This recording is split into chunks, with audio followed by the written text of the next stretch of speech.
Right, welcome everyone to episode 20 in our What If webinar series. My name's Luke Stamper and I'm a content marketing executive for Mando. We're a digital agency committed to simplifying digital experiences for everyone. We work within regulated industries with energy, utilities and financial services companies, focusing on helping your customers to do those tasks they don't really want to do. So we don't all wake up thinking like, yes, I can't wait to get out and pay my water bill and renew my car insurance today. We make these experiences easier, giving time back to customers so they can do more exciting things. So today our title is, what if 54% of your employees need reskilling in the next 12 months? To discuss this topic, we're joined by Will Barrable from Digital Works Group, our new strategic partner. With over 25 years experience in talent acquisition and executive assessment, Will has a comprehensive understanding of human capital transformation, reskilling and executive development.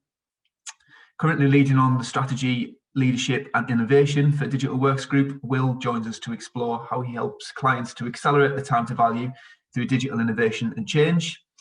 Before we get started, just to let you all know that we have my Mando colleague Sarah Davies on the call with us. Sarah will be helping with logistics and monitoring the chat. So if you do have any questions throughout the course of the conversation, just send them into the Q&A section at the bottom there, and Sarah will ask them at the end of the discussion. We'll be chatting for around 25 minutes and then we'll move on to some questions or comments. So with that said, good morning, Will. Please could you introduce yourself a little bit for us, please? So yeah, I've joined Digital Works Group. I'm responsible for two things really. I run the Central Business Development team, which is the sales and marketing team. I said run them, I work with them, they run themselves, but I'm also responsible for strategy, leadership and innovation. So get involved with organizations that are either going through change processes, big transformations, or planning to do so. And our team really sort of sits around the core services we provide, the digital transformation services, to ensure and help clients make that process effective. So try and accelerate the time to productivity and the time to value. So my team gets involved in everything from leadership assessment, coaching, sort of executive teams, helping them to prioritize their sort of key initiatives and then working with them to implement them. Bro, that's bro. Thank you very much, Will. So I'll move on to the topic of discussion for today. So in recent episodes, I've kicked things off with a couple of stats that really just paint a picture of the topic of discussion. And I found that's been a really effective way to start the conversation, with today's topic being all about how the growing digital skills gap puts companies at risk of stagnating or worse, becoming obsolete. I found a couple of statistics around that really emphasize how big of an issue this is. So according to the World Economic Forum, at least 133 million new roles will be created as a result of the new division between humans, machines and algorithms by 2022. The Learn and Work Institute says the number of young people taking IT subjects at GCSE has dropped 40% since 2015. And the European Commission believes there could be as many as 756,000, wow, that's a big number, unfilled jobs in the European ICT sector by 2022. So businesses of all sectors and sizes are inevitably going to feel the impact of this. To set that scene even further, Will, what would be your summary of the current issues and what are some of the knock-on effects that the skills gap is currently having on businesses? There's a number of issues at play here, that affect businesses in different ways. Some negative and some positive, actually. Firstly, the demand and supply, there just isn't enough skilled talent to do the jobs that are currently on offer. And the impact for businesses is it drives up the cost of talent, and results in people moving more regularly from job to job. So this creates multiple issues for businesses. Firstly, cost, continuity. Losing people is difficult. Trying to replace them is difficult, and that has a sort of big impact on the customer experience in many cases. Secondly, fragmentation. It's this area of the market. People have moved into consultancies. A lot of them have moved into consultancies. Those that have run big projects. The more experienced talent typically moves out of mainstream corporates into consultancies where they can balance the time and income more effectively. And that just exacerbates the problem for clients wanting to hire, drives up costs through the value chain, basically. The third bit, I think, is a positive because, at times like this, organizations have to start thinking longer term about their plans, particularly if they're looking to grow quickly. You need to have multiple sort of streams of activity going on in an organization in order to get the talent you're after, because it's more difficult to get hold of and there's less of it. So, this leads to more investment in the acquisition and development of new talent over longer periods of time. That in turn creates much clearer career paths for early stage talent, which is good. And it sort of formalizes the skills, experience, and competencies required to fulfill the future skills requirements. So it stimulates public and private sector investment. Not doing that means that a lot of these companies, if they don't invest, think longer term and take note of some of the challenges that we've got in the market, will mean that they just can't compete. They won't be able to get the talent. So those I think are the key things. So, has the digital skills gap or the issue surrounding it always been evident, or is it something that's only really come to light in recent times? Well, obviously it's a specific issue, but it's not a new one. It's a repeat of what we've seen every time significant changes come about in business and technology.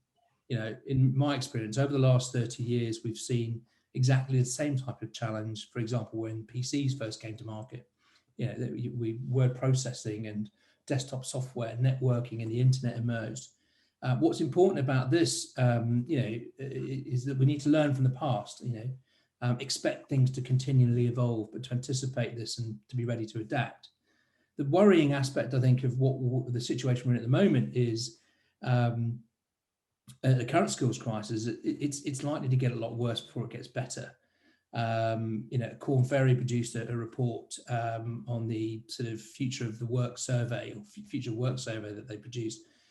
And they said the world's facing an imminent skilled labour shortage affecting both developing and developed economies, with the potential to drastically alter the balance of global economic power. They estimate a talent deficit of 85.2 million workers by 2030 globally. So they're not just looking at digital talent, they're looking at talent generally. And they are sort of pointing to the fact that this can have a significant effect on how our economies work globally, because the distribution of that talent around the world. So as a backdrop to the digital skills gap we're discussing today, there's an even bigger cloud gathering that can have a much further reaching impact on our sort of geopolitical standing. So we really need to think more broadly about this issue and put actions in place that will mitigate the increasing risks that we see on the horizon. Yeah, absolutely. That 85.2 million workers by 2030 globally is a colossal number. Colossal. Yeah. So our webinars generally tend to unpack three key areas surrounding the topic of discussion. So we tend to explore the past, how things used to be, the present, the current state of affairs, and the future, where I'll ask you to make some predictions for the future of this issue. But with that in mind, how has this issue become so prevalent, and where does it originate from? Well, digital is impacting every area of our lives and work. It's a global megatrend, that will affect change and challenge every sector with increasing pace. The situation is particularly challenging for businesses in the UK, especially due to the uncertainty created by Brexit, IR35, a number of other sort of COVID. Obviously, we talk about. The majority of UK businesses will be forced to tackle that widening gap as a result of the shrinking talent pool, due to a reduction in the free movement of workers caused by Brexit, for example. The skills gap as it stands can make it difficult for UK organisations to even embark on their digital transformation journey, let alone make a successful one. Mm-hmm. This isn't a new problem. It's just happened faster, and it's accelerating faster due to COVID, Brexit, and other global social and environmental pressures. Absolutely. Okay, so historically speaking, what have companies done to plug that gap? Most start by taking talent from other people. That's where typically the first place to go is from other organisations that have achieved success. Others develop their own capabilities in-house, and some leverage third parties. So any combination of those, and no single approach is going to be effective. I think, organizations need to look at least all three of those.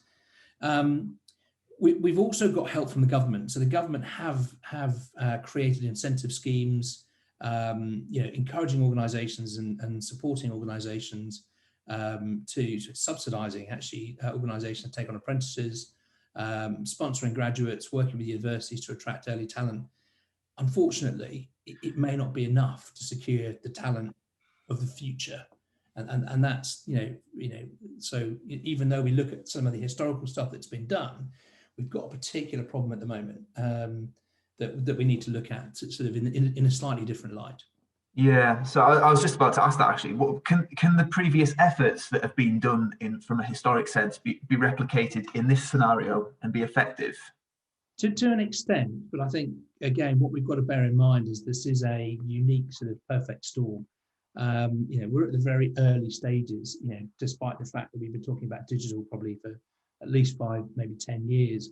And the old, lags in the IT sector will say, actually, this is just the nuance of what we've been doing for many years in technology transformation. But, we're at the very early stages of the digital revolution. So we need to think, hard about how to overcome this problem and close the gap. Companies need to demonstrate the importance of training, skills development, and create learning cultures that support and incentivize the development of new skills and capability. The skills gap so wide that it's just not possible to hire your way out of it. Leaders need to think, to think about their strategy in that respect. They need to plan much further ahead, and they need to identify how to continuously shape and develop internal resources to respond to the changing landscape.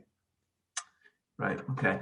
So, would you say that the issue has arisen because of technology, and is it because technology has advanced so much in recent times? Is what I suppose I'm trying to say. It's a big factor. Yes, it's basically fueled by the insatiable demand for digital services and therefore digital talent. Technology democratized the world. Populations that had very little industry or resources can now compete in similar terms to those in developed countries. Consumer behaviour has changed almost overnight, and this situation will continue to evolve as new ideas and new ways of collaborating and working come to light. Right. Well, okay. So businesses have always faced challenges, and some of those challenges are very specific to that company, and others have been issues that have affected all businesses, regardless of size or sector. The digital skills gap sounds much more like the latter, and it has the potential to affect every business, particularly those businesses who rely on digital skills, such as those working within utilities, energy, and financial services spaces. How would you describe the digital skills issue, Will, in its current form, and how it's affecting the companies you meet whilst working for DWG? So sort of moving away from the specific sort of reference to data and numbers, I think there's a number of different issues here. I'd go as far as saying that one of the biggest ones is that a lot of the senior teams, and I don't want to be ageist, but a lot of the organisations, senior leadership teams are made up of people in my sort of age group. They've been around for a while, and actually they still don't understand the difference between technology and digital ways of working. So we spend a lot of time with clients separating these two sort of often competing views or perspective or functions even, and getting them to think about digital in terms of the consumer experience, the value in data, and what it can do with them rather than the technology. Another is the lack of skills, talent in specific areas. So take cyberspace, for example. Earlier this year, MPs were accused, MPs and peers accused the government, of lacking urgency in its work to tackle the shortage of skilled cybersecurity workers. The increase in sophistication and frequency of the attacks is impacting businesses in all sectors. And for some small organisations, or any organisation really, the financial, legal and sort of reputational damage caused by a large cyber attack can prove catastrophic. We've got a couple of people in our business that have actually experienced that. I won't name any names, but they've been at the sort of really sharp end of dealing with some of those issues. So the demand for experienced cybersecurity specialists has increased dramatically in the last 12 months, but the talent pool remains largely the same. So our InfoSec team is flat out not just fixing short-term issues, but upskilling client teams so that they can, they're less reliant on external talent. Okay.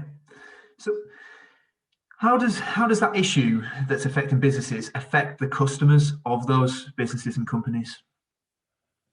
In short, I mean, in our experience, it makes it impossible for some companies to compete because they either can't afford the experienced talent they need, or even if they can, they can't find it.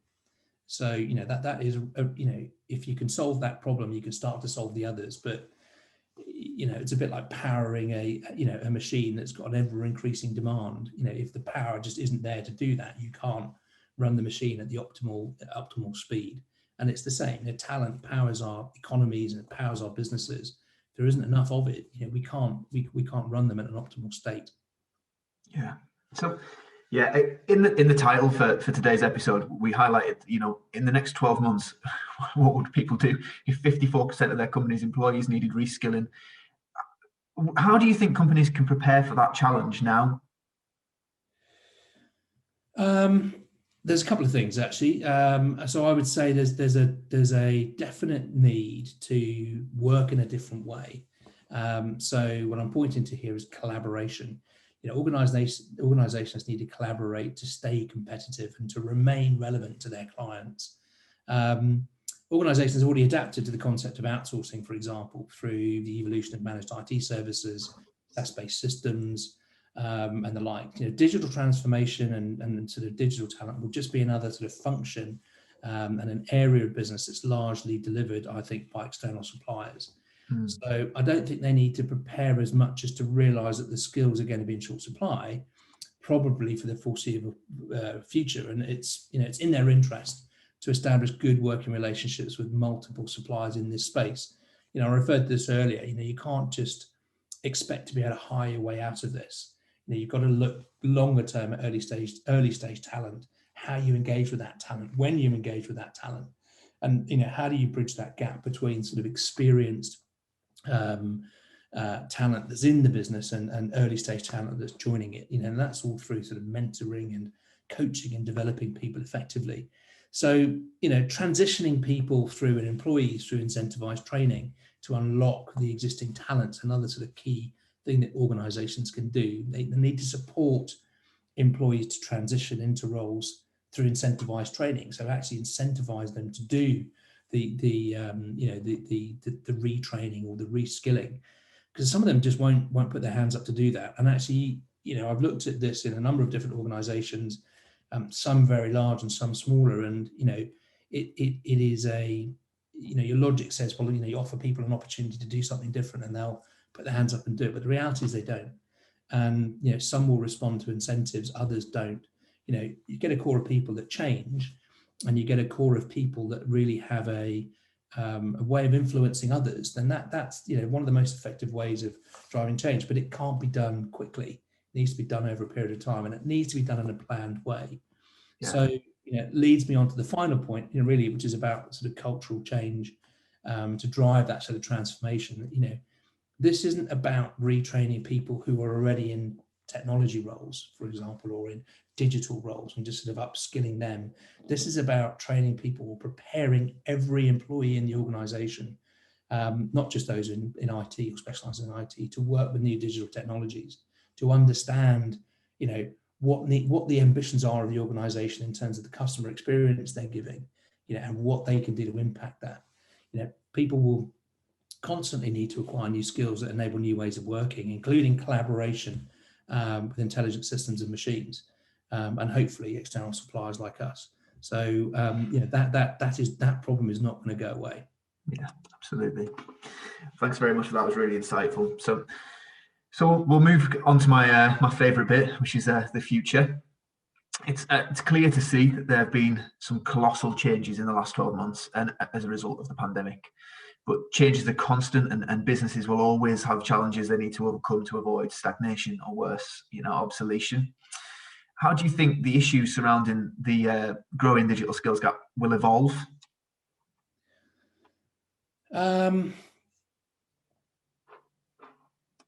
I think the as we said before, the issues are going to be driven really by a combination of things: the speed at which the market has changed, and the speed at which organisations, governments, academic institutions can actually deliver the talent that's required, or we find other ways to augment that.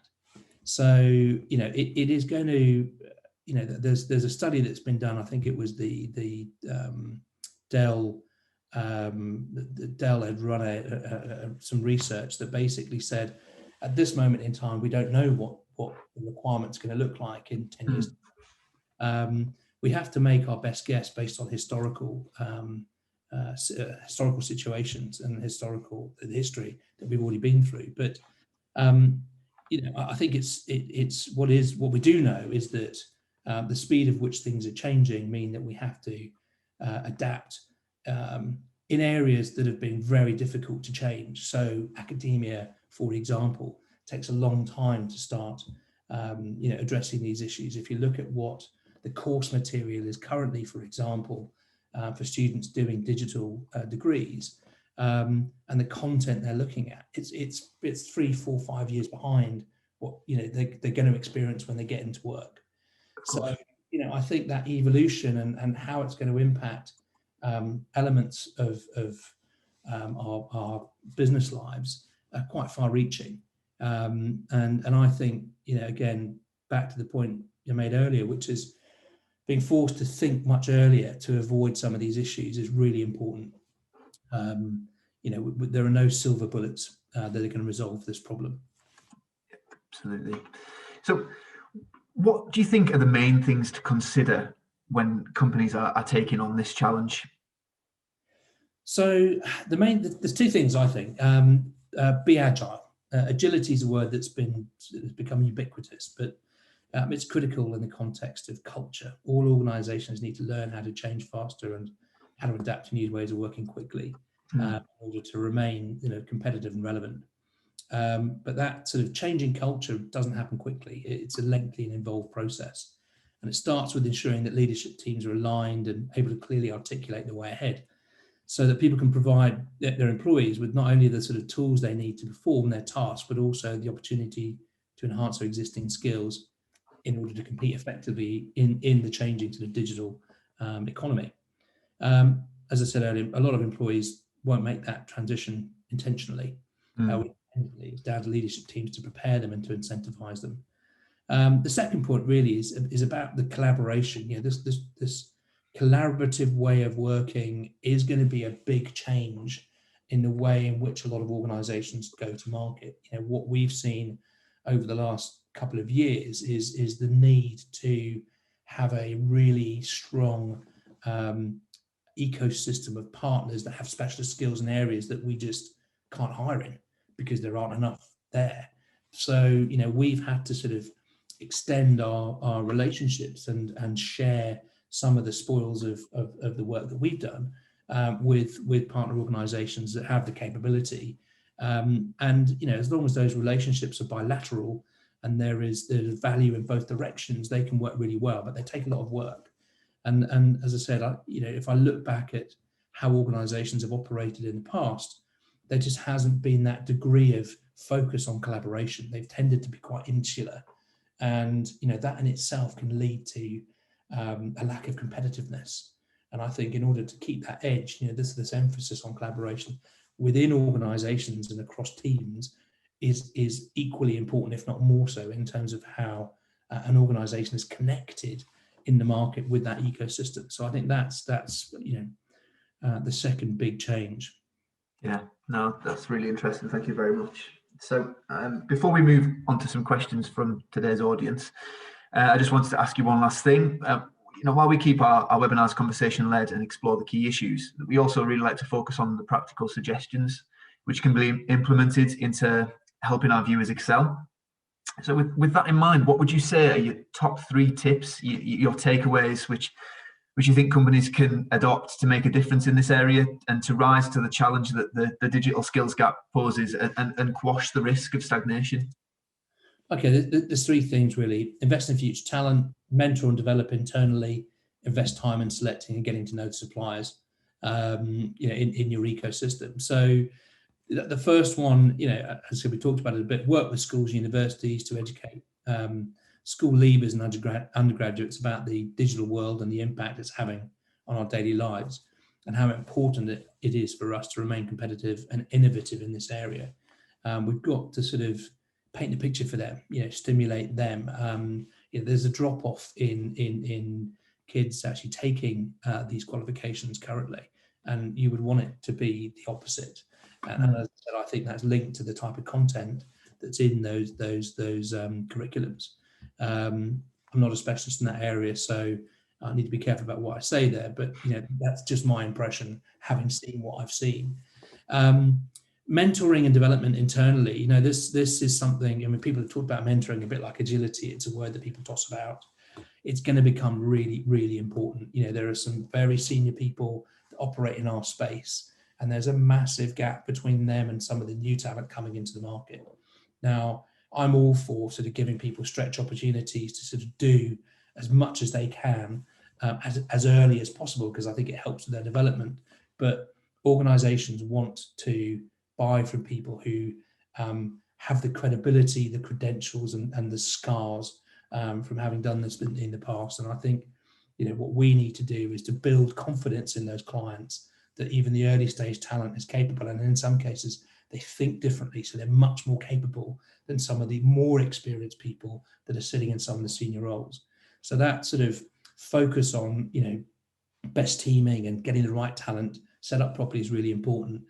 And this piece I mentioned a bit earlier on, which is sort of investing time and really understanding what the ecosystem needs to look like to enable you to remain competitive, and working with that effectively is really important.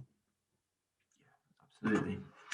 Okay, great. So we'll move on to some questions, but just before we do, I'd just like to highlight from the 26th to the 30th of April, our partner Microsoft are holding a Digital Skills Week.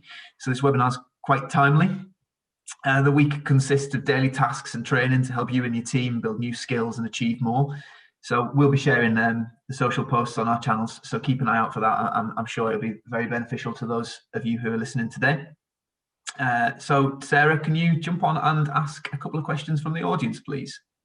I can indeed. Good morning, everyone. And thank you, Will and Luke, for such an amazing discussion. I think it was really, really thought-provoking. And it led to some really good questions. So I'll kick off. So we got one question through. We found that everyone has very varied needs and skills. So there is no silver bullet. I think you mentioned that before, Will. There isn't one solution that fits all.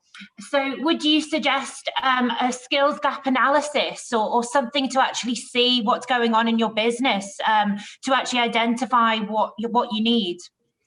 Yeah, absolutely. That can help. I mean, it's a bit like doing a sort of digital maturity assessment. If you look at what the business objectives are, you look at the sort of market the business is trying to sort of operate in, or what it's looking to do from a sort of whether it's looking to grow through acquisition, whether it's looking to sort of grow organically, acquire greater market share, all of the sort of stuff we look at in terms of the talent and the digital sort of requirements or talent requirements linked to what the business is trying to achieve. So it's sort of contextual.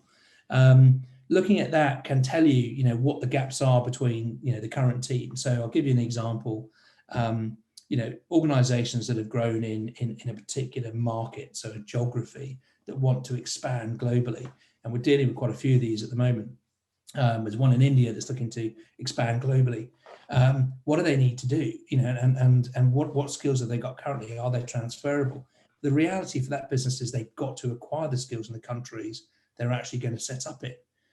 Because the cultural, the speed at which you can sort of take people out of that environment and put them into those countries is going to be limited by the number of people they've actually got currently in that business. So you can sort of see from a macro perspective, what the business needs to do and how it might need to change. When it comes down to sort of analysing the actual sort of individuals themselves, there are a number of different things that can be done. So, you can just ask them, what is it they want to do, and paint the picture of what opportunities are available. Or you can go into a more scientific approach, which is to sort of run a series of surveys, do some assessments on them. There was a business we worked with a company called Growth Predictor Index, they actually work with organizations to identify entrepreneurial mindset. And that isn't necessarily about sort of digital skills. It's about, identifying people in an organization that will drive change. So who are those people in the organization that are sort of pushing the boundaries, have the influencing skills to be able to encourage others to follow? So I think there's quite a few things, that need to be done in order to understand whether an organization's talent is sort of ready, equipped, motivated to change before you start sort of drilling into okay, well, this is what the course material looks like, and this is what the outcomes are going to be, which we also get into. I mean, we work with some brilliant partners in that space that have training needs analysis experts and people that sort of design, development programs that are sort of virtual and virtual reality and augmented reality orientated. But you've got to really understand first what you're working with, and we can help organizations to do that. Brilliant. And I think this is such a thought-provoking topic. We could literally talk for hours, but I'll hand over to Luke to wrap up. Yeah, that was really insightful, Will. Thank you very much, and thank you for joining us this morning. I really appreciate your time. I'm sure if there's any more questions that come our way regarding this topic, I'm sure that you'd be all right. I'm assuming, Will, that I'm all right sending them on to you. But more than happy. I really appreciate the time and effort that's gone into it, and thanks everybody who's joined and who's listened. Really appreciate you taking the time to do that. Bro. All right. Well, thank you very much. As always, this will be going out on demand in the next couple of days, so we'll keep everybody updated regarding that. But thank you for joining us. Much appreciated. Have a good day. Thank you, everyone. Bye. See you later. Bye now.